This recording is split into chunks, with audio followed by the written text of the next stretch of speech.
A former laptop battery maker just did the unthinkable. They didn't just catch up to the most famous electric vehicle company on Earth, they completely overtook them in global battery EV sales. This underdog didn't just win a race, they rewrote the rules of the entire global automotive landscape. $107.1 billion. That is BYD's total revenue for 2024, a figure that decisively beats Tesla's $97.69 billion. Welcome back to Learning with Pratik. If you're new here, I try to increase neuroplasticity by exploring a new topic every day. I do all the reading and researching so you don't have to. Today, we're unpacking an explainer on exactly how BYD engineered this massive paradigm shift.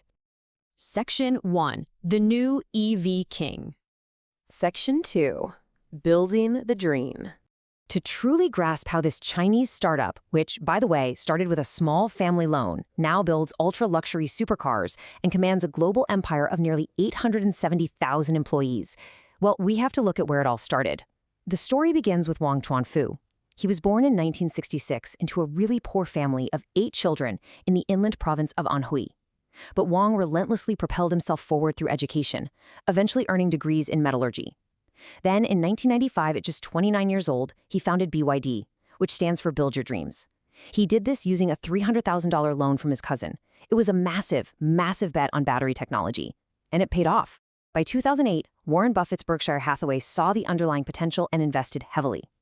Now, even after Berkshire completely exited its highly profitable stake by 2025, the momentum was just unstoppable.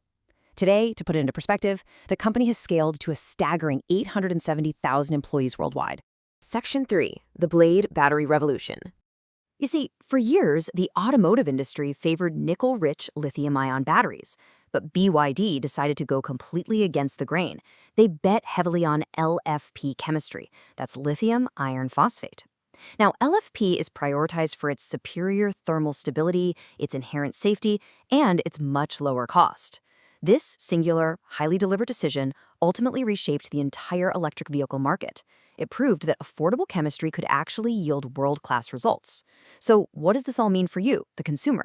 Well, it means driving down the entry price for a reliable electric vehicle without ever sacrificing your peace of mind. And the engineering marvel born from that LFP chemistry? It's called the Blade Battery.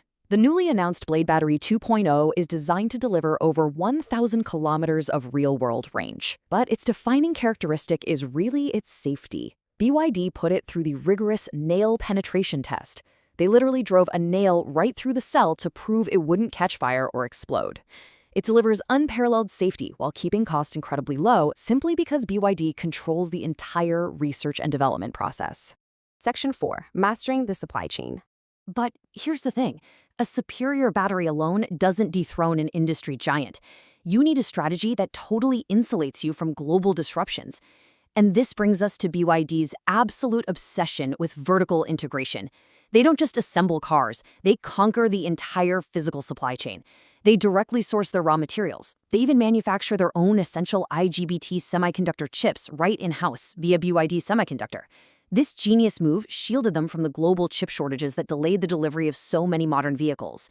Through their FinDream subsidiaries, they control the complete manufacturing ecosystem. Plus, they secure massive, highly reliable revenue streams through government fleet and public transit authority contracts. They literally build everything from the dirt to the driveway. And for the broader market, this ensures that global supply chain shocks don't drastically inflate the sticker price on the showroom floor. Section 5. Tesla versus BYD. We can clearly frame this modern David versus Goliath rivalry by looking at their entirely different corporate philosophies. Let's start with their core energy storage. Tesla has long pursued maximum performance and energy density using 4680 nickel-rich cells. They rely on external suppliers like Panasonic and CATL while gradually attempting to localize production. Conversely, BYD maintains a steadfast, unshakable commitment to the safe, highly stable, and cost-effective LFP architecture, which is manufactured entirely in-house. But the differences run far deeper than just battery chemistry. Tesla operates fundamentally as an AI and software company that just happens to build cars.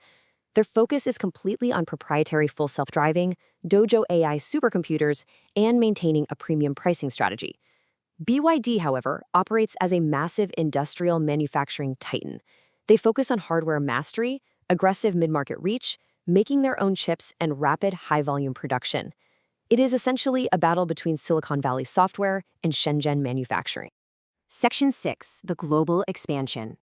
Leveraging their absolute mastery of the supply chain, BYD has built a strategic brand ladder to step out of the domestic market and aggressively move upmarket. They are absolutely no longer just a budget option. They've carefully segmented their entire automotive empire. First, you have the main BYD brand for mainstream affordability. Then, Denza steps up to premium, tech-forward offerings. Feng Chenbao covers the rugged performance and lifestyle models. And at the absolute pinnacle sits Yangwang, their ultra-luxury flagship electric supercars. With Yangwang, BYD is actively invading markets in Europe and Australia.